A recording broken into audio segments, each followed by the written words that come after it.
This is the story of my attempt to bicycle Perth to Sydney, a second time.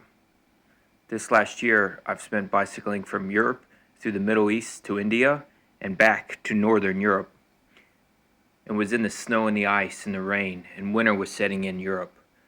So I thought it would be a good time to come back to Australia to see if I could bicycle around the Northern Territory. It's been 14 years since I've been in Australia, so here goes. Day 47. Today we made it into the mining town of Mount Isa. You would say 150 miles, but it's hard to say because this is like a 2-day run. And I really need a film crew because I just don't have the words to explain what happened. But basically, if you've been following day 46, I would stop 30 miles or so from the border with Queensland and the Northern Territory. I would find this place to sleep.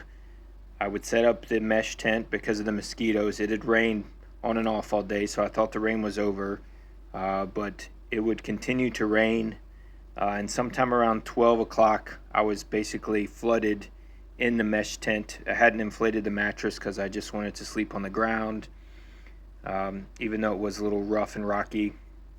So sometime after 12, I'd wake up, decided to put the tarp on. As I was doing that, I was walking. This photo is the last photo I have because the other phone that I have as a backup, it's not working anymore after this storm.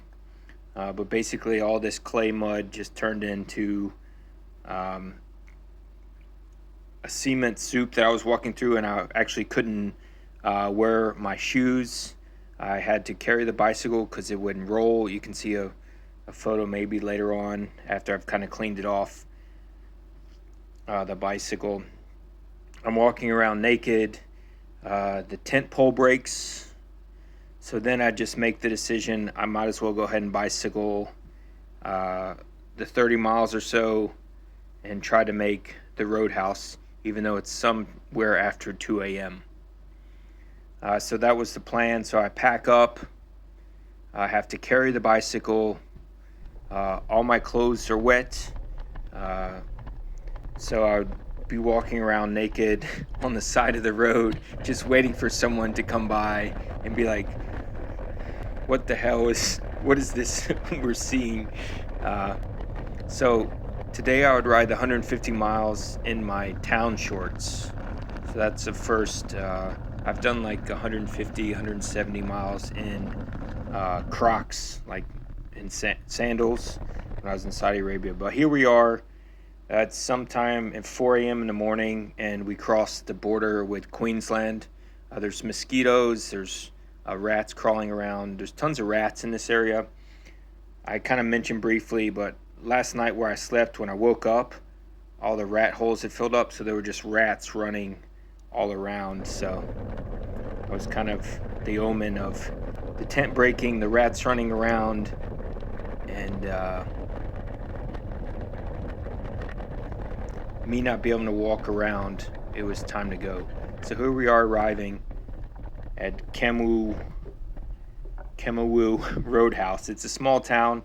I would end up showering there, and these are the supplies, and the time went up 30 minutes. The kangaroo over there is telling you that you also have to advance 5 years into the future after leaving the Northern Territory. So a little knock on the Northern Territory from the Queensland folks. So as the sun's coming up, we're in Queensland. I'm leaving. There's a rainbow behind us. Of course, I didn't get a really good shot of it. You have to check the Facebook for the shot I got, but it was, of course, much better in person. And it wouldn't take long, and we were back in the rain. I didn't mention, so sometime after 2, we rode until like 5 a.m. But it only sprinkled once, so if I would have probably stayed, I probably would have been fine without putting a shelter over my head. But I am absolutely just falling asleep at 8 or 9, 10 o'clock this morning. I'm so tired. I'm just ready to pull over. And this time I want to set up the tarp so I can go to sleep. So I'd work my way through it, and being tired and wanting to fall asleep would pretty much be a lot of the ride today. So, but again, I'm just in my town shorts and not in my cycling shorts, which I was surprised because I had this major rash that is actually every single pedal stroke. It's just rubbing raw. But today it actually wasn't so bad, or this morning. So I would pull over, take a break in this pavilion, and just wanted to relax. And I was about to head back out and saw the rainstorm coming in, and usually I never stop. I just go through the rainstorms, but I thought I would sit this one out, and it had some quite strong winds. But 10-15 minutes later, we're back in a rainstorm behind it, but this one wasn't as strong.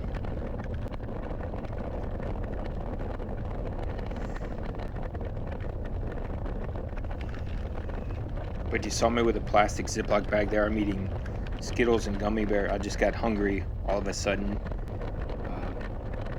as I try to make Mount Isa tonight before dark, before nightfall. So here we are,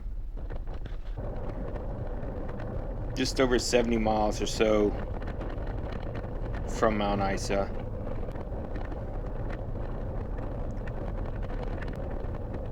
But I hope I explained the catastrophe again. Like I said, without you being there, my limited word use doesn't really help. But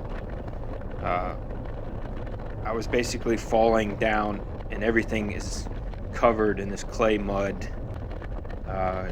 And when I made it to the roadhouse this morning, after the light came up, I found a garden hose and tried to rinse off Wildfire, because I know I'd want her to sleep inside tonight. So I didn't want them to reject her from sleeping inside. Of course, there's mud still all over her and everything I own, but she's definitely cleaner.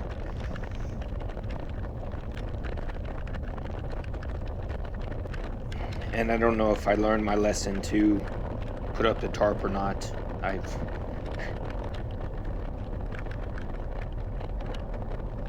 When I walked from Syria to Egypt to Israel, I didn't carry a tent, and it's the desert, so I thought it didn't rain, but it ended up raining 11 days out of the 30 days I was walking. But here we are, already in Mount Isa. Wow, this video is too short for my long spiel tonight.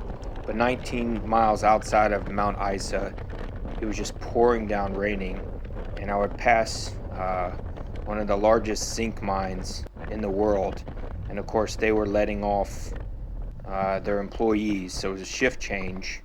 So it was a horrible time to be on a 2-lane road. There's a photo of Mount Isa. That's just a stock photo. It was, of course, dark and rainy when I pulled up around 7:30 tonight.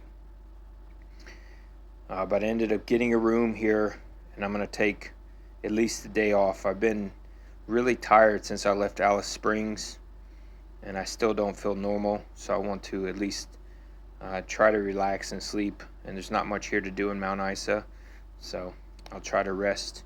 And this isn't a very clear photo, but my legs are breaking out again on the backs of my ankle. But I've had that since I've 2 years or so, and my foot is I've torn it up. I'm not wearing socks, so my feet need to repair, as well as my rashes in my upper thigh. So I will relax, and hopefully I was able to get some of the experiences we had across on today's ride.